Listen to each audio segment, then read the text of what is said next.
Alors, on rappelle que vous avez été révélé avec un livre qui s'appelle La déesse des petites victoires, suivi par le bal mécanique, et puis le livre des simples en 2019. On vous avait quitté dans une abbaye en Provence au XVIe siècle, si je me rappelle bien, et on vous retrouve en 2019 au cœur de la Silicon Valley. Mais c'est un grand écart dont vous êtes une habituée. Oui, comme chaque livre me prend entre 3 et 5 ans, je préfère aller vers un domaine que je ne connais pas et explorer et prendre le temps de découvrir. Voilà. Alors sur ce livre-là, l'héroïne s'appelle Krista Christopherson, c'est la papesse des biotechnologies, qui apprend qu'elle est atteinte d'une altération neurologique.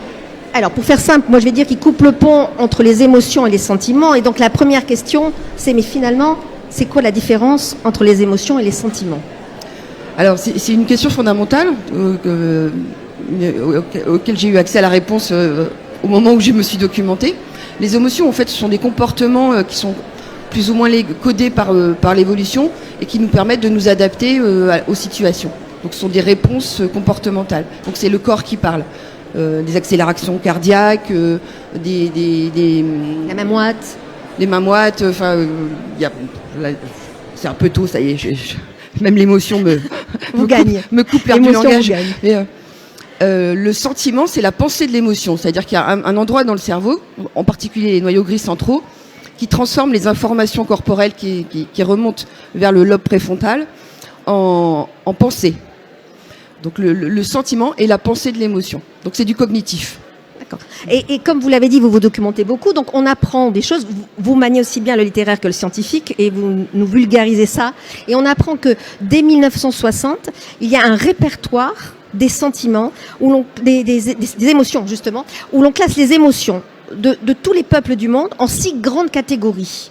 Ça c'est bien réel et ça existe toujours. On s'en sert toujours. On s'en sert toujours pour. Ça a été même à la base pour définir certaines algorithmes de reconnaissance faciale en l'occurrence. Mais ces classements sont remis en question parce qu'il y a quelques émotions qui sont universelles, dites universelles. Et alors ce ne sont pas les émotions qui sont dites universelles, ce sont les expressions émotionnelles qui sont dites universelles. C'est-à-dire qu'un Papou ou un Français aura à peu près les mêmes mimiques pour exprimer sa peur ou sa joie. En revanche, on est des civilisations complexes et il y a une infinité une variété émotionnelle et sentimentale, pour le coup, qui sont codées aussi par le culturel. Donc on n'a pas tous les mêmes expressions d'un bout à l'autre du monde. Et la culture fait que certaines populations retiennent beaucoup plus leur expressivité émotionnelle. Ce qui n'est pas le cas pour les latins, par exemple.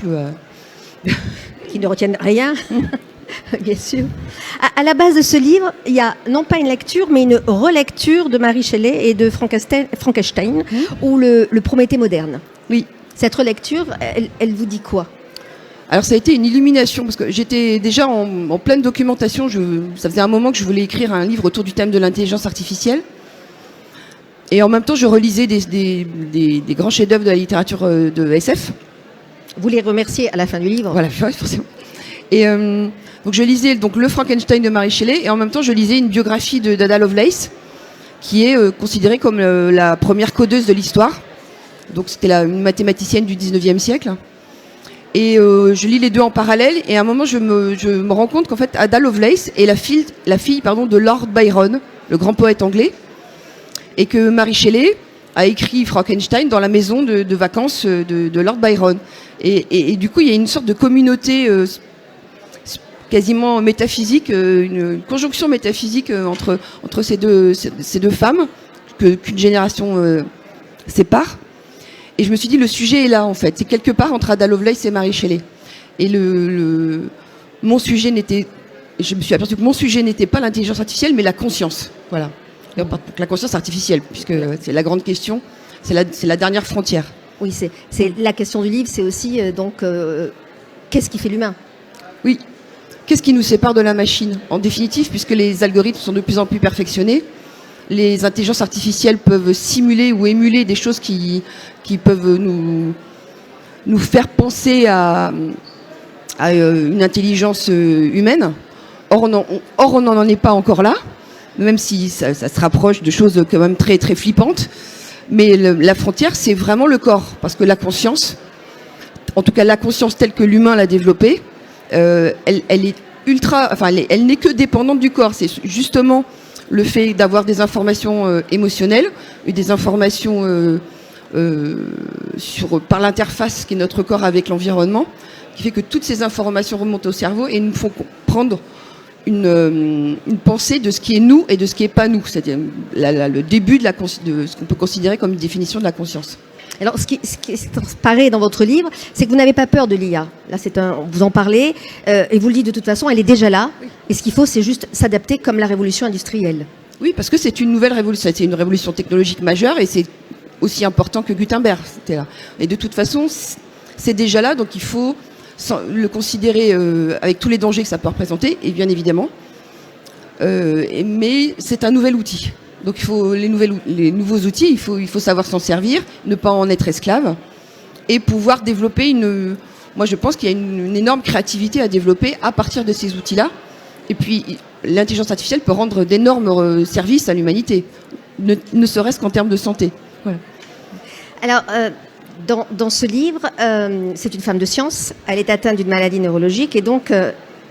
vous le dites vous-même, ce n'est pas une condamnation à mort, c'est une dégradation, une dissolution de ses sens affectifs et de son intelligence.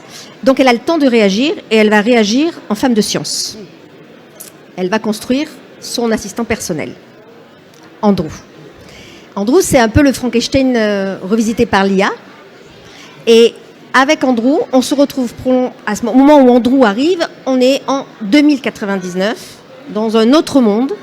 Est-ce que c'est le monde que vous projetez, que vous craigniez, que vous rêvez, ou c'était le monde qui convenait à votre livre? J'ai aucune ambition prophétique. C'est le monde qui s'est défini sous mon écriture en conséquence des personnages que j'avais posés en première partie. Voilà. Et puis j'ai tiré deux fils, celui de l'hyper-monitoring, c'est-à-dire le monde sous écoute perpétuelle, et celui de l'omniprésence de l'intelligence artificielle. Et aussi, pardon, il y en a plusieurs, mais il y a plein de fils. Il y a plein de fils, c'est une pelote de fils. Et de l'hyper virtualité, en fait. C'est ce qui me fait le plus flipper, moi, enfin, personnellement, et qui va justement à l'encontre de notre mode de fonctionnement et du caractère émotionnel de notre mode de fonctionnement par rapport au monde. Parce que les émotions ont une raison profonde d'exister. Elles sont là pour nous aider à prendre des décisions à chaque instant. Et ça passe par le corps. Mais si on enlève le corps, qu'est-ce qui reste? Voilà. Et comment on interagit avec les autres êtres humains? Comment on se comprend?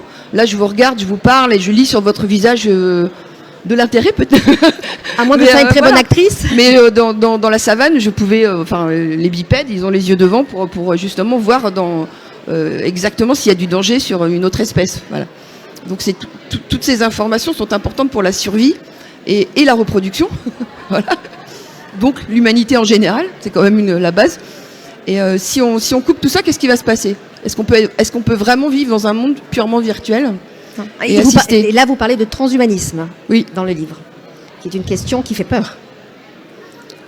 Comme toutes les délires et les folies des nouveaux docteurs Frankenstein, parce qu'il s'agit de ça. Mais en l'occurrence, moi je l'ai pris d'un point de vue métaphorique, parce que je ne crois pas à cette idée qu'on puisse prendre un cerveau, la conscience de quelqu'un et la transplanter dans une machine. Parce que justement, une partie de l'intelligence humaine tient dans le corps, dans l'entièreté du corps. Donc on peut pas couper le cerveau de son habitacle. Il y aura une partie qui va plus marcher du tout, quoi. Voilà. Parmi les fils qu'on peut tirer, il y en a un très important. C'est la question, en fait, de la filiation et de la maternité qui existe dans ce livre. Et à travers l'IA, en fait. Vous pouvez développer un petit peu? C'était la question qu'il y avait déjà dans Frankenstein, parce que le docteur Frankenstein, parce que la créature, elle, n'a pas de nom. Et le fils... La vôtre, oui. Oui, mais c'est volontaire. Et le fils, finalement, la créature non engendrée, mais la création et non la procréation du docteur Frankenstein. Et ce qui transforme cette créature artificielle en monstre, c'est le fait que le père symbolique lui refuse tout attachement et toute connexion au monde. Et donc il devient globalement un serial killer parce que personne ne l'aime, tout simplement, même pas son père. Et moi, j'avais envie de tourner autour de cette idée de la créature, mais sans en faire un monstre. Parce que finalement, la majorité de la littérature SF sur l'intelligence artificielle et les films qui le représentent sont anxiogènes et transforment toute créature artificielle en monstre. Mais les vrais monstres, ce sont les humains. Parce que c'est eux les créateurs. On sait très bien on se détruire nous-mêmes, donc on se crée des fantasmes de nouveaux prédateurs, mais il y en a déjà suffisamment, voilà. Et justement, je lui ai donné un nom parce que Frankenstein, le docteur Frankenstein, ne donne même pas de nom à sa créature. Et donc dans la filiation, principe de filiation, on donne un nom, parce qu'on se transmet de génération. Et donc moi j'ai donné un nom. Voilà. Peut-être ça suffit à le transformer en quelque chose de moins dangereux. Voilà. Alors, vous l'avez dit, c'est un livre qui est arrivé parce que vous avez relu Mary Shelley et lu sur Ada Lovelace. Ce sont des femmes très intelligentes qui ont eu le malheur de naître femmes à une époque où on ne leur laissait pas beaucoup de possibilités. Elles ont une petite célébrité par rapport à ce qu'elles ont été vraiment. Et donc, de faire de votre héroïne, d'avoir choisi comme héroïne une femme forte, la seule entourée d'hommes, c'est un peu quelque part leur rendre hommage. Absolument, mais c'était construit comme ça. C'était une femme entourée d'hommes, voilà. Parce que j'ai énormément lu de romans ou de SF technoïdes. En général, les héros sont masculins. Et quand il y a quelques personnages féminins, ce sont des stéréotypes atroces de grandes blondes sur talons de 12 dans les laboratoires ou des autistes, voilà. Et non, il y a des scientifiques qui sont des femmes scientifiques parfaitement normales, qui ont des enfants, des vies affectives. Il n'y a pas de raison de stéréotyper à ce point-là les femmes en sciences. Et c'est un problème, à mon sens, très important parce qu'il n'y a pas de représentation, il n'y a pas assez de représentation des femmes dans le monde scientifique, en tout cas dans la fiction scientifique. Et en ce moment, on a un gros problème, c'est qu'il y a une chute des inscriptions des filles dans les matières scientifiques de 60% en terminale. Ce qui veut dire que les étudiants qui rentrent en école d'ingénieur aujourd'hui, qui vont sortir dans 5 ans, c'est que des hommes. Donc le monde qui va être défini, parce que les ingénieurs définissent quand même une grosse partie de notre monde, le monde sera défini par quasiment que des hommes.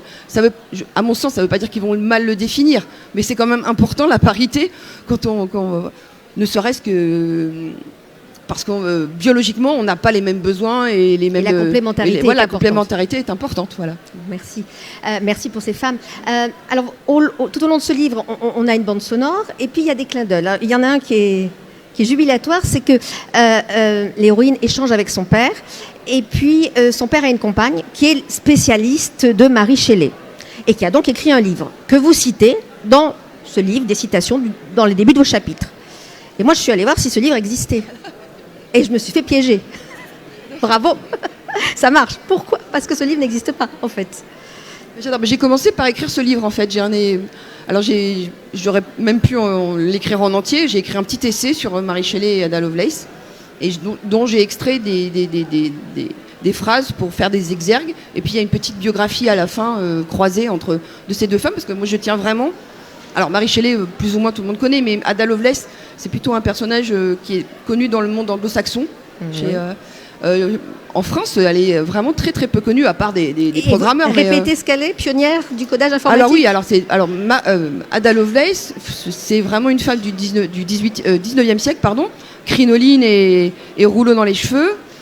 Elle a eu de la chance de naître dans une famille riche, donc elle a eu droit à des précepteurs un peu avancés, mais elle n'avait pas le droit d'aller à l'université, elle n'avait pas accès aux études supérieures comme les hommes à l'époque.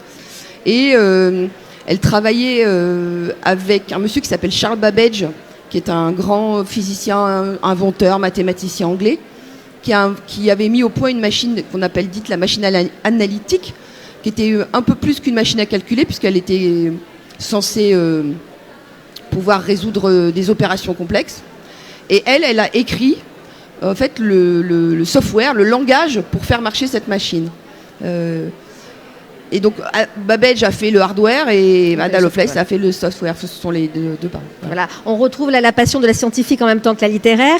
Je vous rassure, même si vous n'avez pas une licence ou un doctorat en informatique, le livre est accessible. Au contraire, vous apprendrez plein de choses. Je vous invite à aller retrouver Yannick Granek sur le stand où elle vous dédicacera son livre. Au-dedans, un roman chez Anne Carrière. Merci beaucoup. Merci à vous.